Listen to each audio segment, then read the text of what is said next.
Faleminderit. Në këtë shesh ne kemi gjetur shkrimtar, kemi gjetur gazetar, kemi gjetur poet, kemi gjetur artist, në gjitha fushat, po kemi gjetur dhe shumë arkitekt. Sigurisht që kjo protestë për ndërgjegjësim lidhet me atë që për të cilin nisi, që lidhet me rastin e rrethimit të një toke dhe më pas pam edhe një akt akus që ky shesh ka bërë në spak në lidhje me failin e famshëm të Shqipërisë dhe veprave arkitekturore që zoti Rama ka firmosur me disa dhoma arkitekturore të huaja për cilat shqiptarët kishin ndjeni. Si arkitekt dua të pyes, a kanë sens ato gjëra që janë parë në libër dhe a ka Shqipëria nevojë për arkitekt të huaj?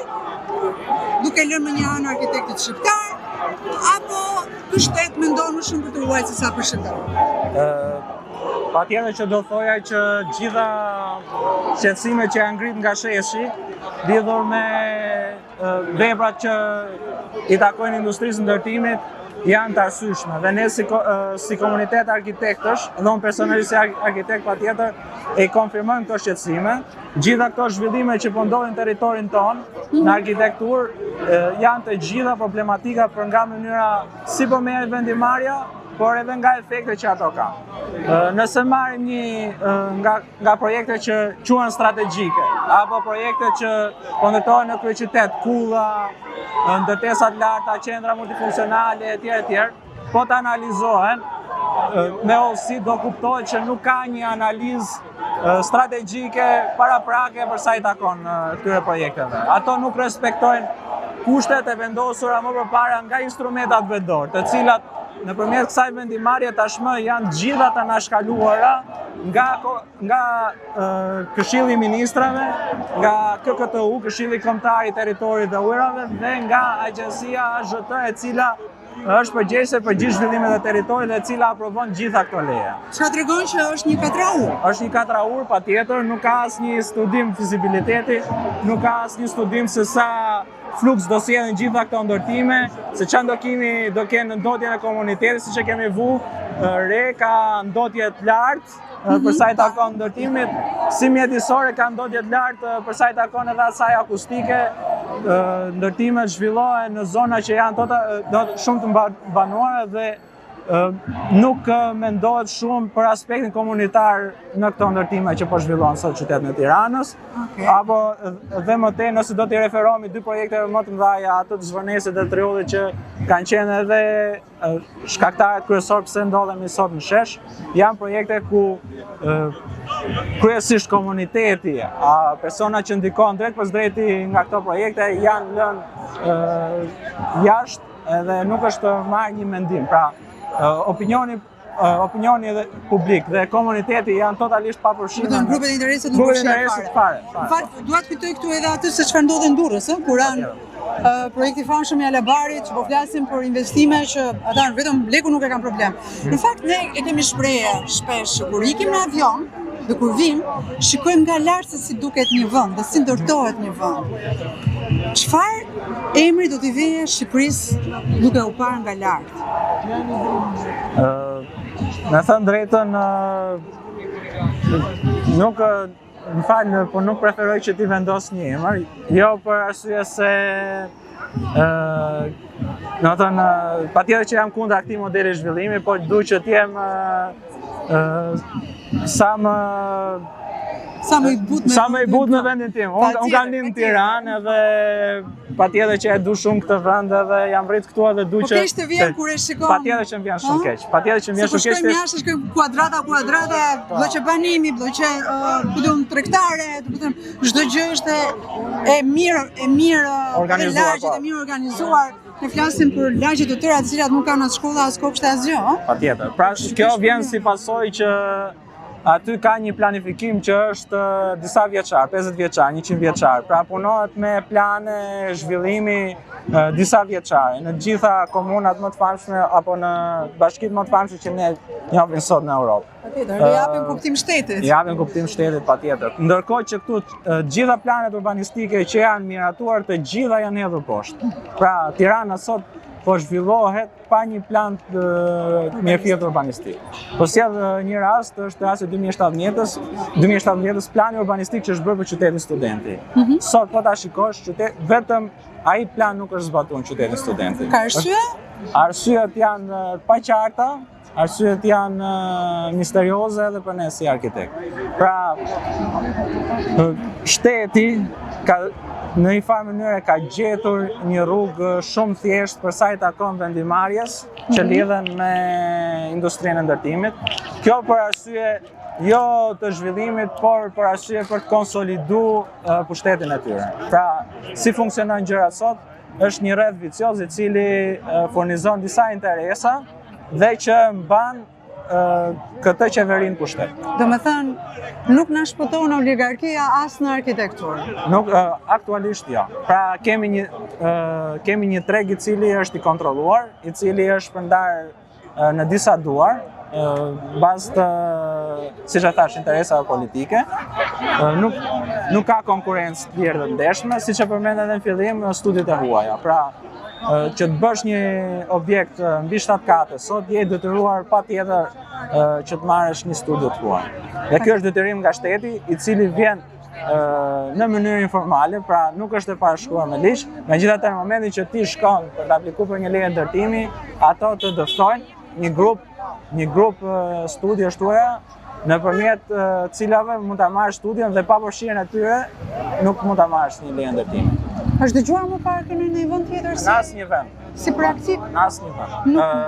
Investitori duhet jetë i lirë ta zgjedhë, nuk ka si problem që të zgjedhë një studio të huaj.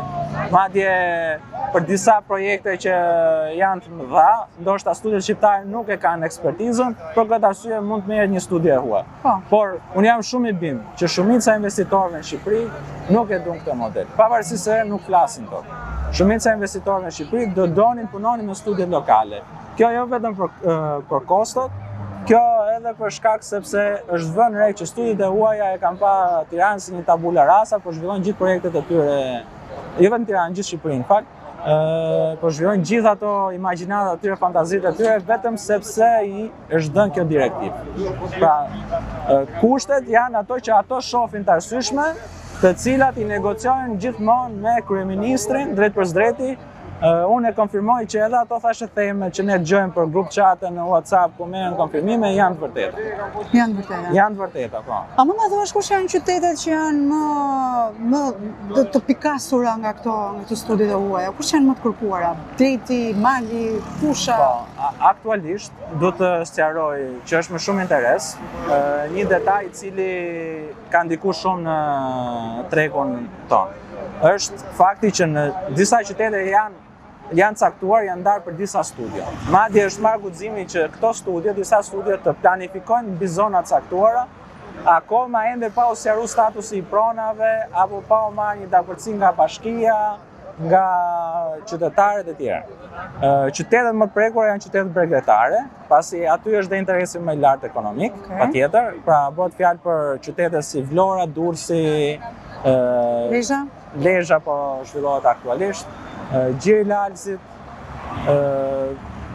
Saranda, siç e kemi vënë re, shumë shpejt do kemi projekte pothuajse gjithë Bregdetin. Dhe Tirana patjetër, që është kantier më i madh do thoj aktualisht, po që në vitet vazhdim pritet që të kalohet nga Bregdeti. E di çfarë më kujtove tani, më kujtove që para një viti kryeministri i vendit hodhi ca shashka në media dhe ne u morëm të gjithë Fredi Bejleri, po na merr Greku detin, po na merr italiani rërën, po na merr Zhavorin këtë tjetrin, ndërkohë libri Albania Files na tregoi që ato ishin dhënë, nuk i na merrte askush në asgjë domethënë. Thjesht ishin fiction për të marrë vëmendjen e publikut dhe për ta keq orientuar deri diku opinionin, debatin publik, por në fakt pronat dhe ato projektet e mëdha që ne pam në librin e kryeministrit ishin dhënë tashmë studiove prestigjioze, le të themi të huaja, ku kishte ndërtesa edhe toka të cilat ne nuk e dinim që ekzistonin. Dhe mendoj që kjo është një taktikë e mirë që ka gjetur kryeministri për të të vazhduar. Patjetër, unë në fakt nuk do kisha dash të hyja shumë kësaj analizës kryeministit, po që mund të them shumë shkurtimisht që karta e nacionalizmit është një nga kartat më të suksesshme që kjo qeveri përdor për atë që unë do ta quaja mjegulla mediatike. Bëhet fjalë për një qeveri e cila është totalisht virtuale, pra çdo gjë që ndodh në këtë vend marketohet shumë mirë virtualisht. Pra në rrjetet sociale, në media, në website etj. Pra neve jemi një nga ato vende që njerëzit jashtë ta njohin si një nga shtetet revolucionare për sa i përket AI-s, ndërkohë që neve që jetojmë këtu e ndjejmë shumë mirë që nuk kemi prek nga një revolucion i tillë. Në të njëjtën mënyrë edhe arkitektura është përdorur si një mjet i fortë propagande. Gjithmonë për të shmangë problematikat është dashje të krijohet një diversion. Pra, siç e tham, karta e nacionalizmit, pra që gjitha këto zhvillime, siç e përdor edhe me Zvërnecin, gjitha këto zhvillime po pengohen nga armiqtë tanë, po asnjëherë duke mos u theksuar qartë se kush janë armiqtë tanë. Dhe për hir të vërtetës duhet ta themi që neve me këto armiq që ai përpiqet të thotë në mënyrë të rrethortë, nuk konkurrojmë dot aktualisht. Dhe janë virtual, besoj dhe ato, si kundër edhe publiciteti. Ka një numër, një shifër të arkitektëve sot në Shqipëri? Nëse ka? Mund të them që aktualisht pranohen rreth 150-200 arkitektë në vit. Që marrin licencë për qenë pranohen në universitete si student, që është një numër i lartë. Për që jeni sinqert, më përpara pranoheshin në 100 arkitektë çdo vit, edhe urbanistë 80 deri në 100. Tani është rrit numri, pra universitetet po nxjerrin gjithmonë, domethënë po nxjerrin prej disa vitesh, për më shumë se 10 vitesh, po nxjerrin një numër të madh arkitektësh. Megjithatë, roli i arkitektit, përgjegjësitë e tyre janë të reduktuara në një mënyrë që unë do ta konsideroj turpshme, dhe shumë arkitektë ashtu sikurse mjekët, urbanistë, po zgjedhin tashmë largimin, po zgjedhin që të emigrojnë edhe të punojnë jashtë vendit. Tani, si informuar që je, si arkitekt që je, unë kam një pyetje, apo investigon përveç faktit që po merr pjesë në protestë dhe të shikoj që je shumë prezent. Po merresh me diçka për cilën po punon? Për ta si një tjetër skandal i kësaj qeverie? Çfarë mund të bësh me ne? Aktualisht neve si arkitektë jemi mbledhur, po unë jam pjesë e një grupi arkitektësh. Sa është ky grup? Aktualisht mund të them që jemi rreth 70 persona. 70 persona, po. Neve para disa ditësh lëshuam dhe një deklaratë e cila ditët e fundit shpërndar gjërë në rrjet, ku adresohet gjitha shqetësimet për cila sapo folëm, po gjithashtu inkurajohet edhe sheshi që të vazhdoj protestoj sepse ky model zhvillimi është shumë i gabuar. Padyshim që ka shumë projekte të cilat ka nevojë për investigim. Tani njëri prej tyre që mund të jetë skandaloz fare, që nuk mban më ujë pilafi. Ka? Unë patjetër që do thoja Zvërnecin. Para disa ditësh kam bërë një fjalim ku e kam shpjeguar në mënyrë teknike se ndërtimi i Zvërnecit do thotë jo vetëm shkatrimin e një pele natyrore, po do thotë ndërtimin e qytetit të ri. Dhe unë jam i mendimit që ai ndërtim jo vetëm që do shkatrojë atë resurs natyror fantastik, ku kemi komunitete, kemi specie të veçantë, do ketë ndikim negativ edhe në Vlorë. Pra do jetë një qytet i ri që do konkurrojë Vlorën. Vlora është qytet fantazëm. Në 9 muaj të vitit në Vlorë nuk ka shumë njerëz. Vetëm 3 muajt e verës rivitalizohet. Pra Vlora është qytet bregdetar me port, me shumë mundësi zhvillimi. Kujt i intereson kaq shumë ky Zvërneci? Amerikanët, turkut? Përveç se disa arabëve, kujt? Po, përveç se disa investitorëve, qeverisë. Mendon që janë të huaj dhe në këtë rast apo janë shqiptar? Brapa, se gjithmonë flasim underground, poshtë tavolinës. Unë mendoj që janë shqiptar. Janë shqiptar. Unë mendoj që janë shqiptar. Edhe unë mendoj si ty. Unë mendoj që janë shqiptar, megjithatë nuk. Pra, sipas teje Zvërneci është pika e zezë. Zvërneci është kulmi i gjithë Maja Piramidës. Maja Piramidës e gjithë kësaj që po ndodh në territorin shqiptar. Çfarë akuzë do t'i vejë nëse do ishte prokuror, kryeministri? Shumë vështirë për të përcaktuar pasi nuk jam prokuror, po Çfarë do të shkëllë në më? Korrupsion, tradhti kombëtare, mungesë bese, ku diun, një akuzë. Unë mendoj që akuza më e rëndë që rëndon sot mbi këtë qeveri është plaga që lidhet me pronën. Pra, për ta ndjekësh kronologjinë e pronës pas rënies komunizmit, ka qenë një tragjedi e vërtet, pasi edhe për çështjen e pronës akoma vazhdojnë sot vriten njerëz. Patjetër. Dhe asnjë qeveri nuk ka qenë gjendje që t'japë një zgjidhje. Dhe kjo qeveri jo vetëm që nuk ofron një zgjidhje, po e përkaqëson akoma më shumë situatën.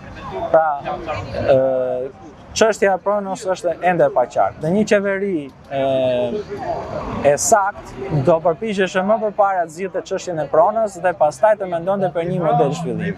Ndërkohë këtu funksionon e kundërta. Këtu më parë bëhet projekti, më parë hidhen milionat dhe pastaj merret toka kujdoshë. Pastaj shitohet statusi i pronës. Po. Pra, dhe për mua kjo është problemi më i madh. Kjo është edhe nga ajo që kam ndjek edhe strategjia më e suksesshme që ka pas SPAK. Edhe një pyetje të fundit. Po. Si duket drejtësia me që dolëm ke SPAK-u? Është vulnerabël, ka presion apo është në atë ambarin e saj? Unë personalisht kam shumë besim tek SPAK. Ke besim te SPAK-u? Tek SPAK vetëm. Pastaj tek gjykatat jam shumë skeptik. Nuk të duket e vënuar. SPAK mendoj që duke marrë parasysh gjithë numrin e skandaleve që ndodhin në vendin tonë, që nuk janë vetëm ato të ndërtimit, mendoj që ka një punë kolosale dhe me ato rezerva, me ato persona që kanë dispozicion, po bëjnë një punë shumë të mirë. Unë falenderoj edhe të uroj suksesa, nëse do kesh diçka që ti do ta kesh investiguar, burëm, Patjetër. këtu na keni shesh. Shumë faleminderit për intervistën edhe. Okej, faleminderit.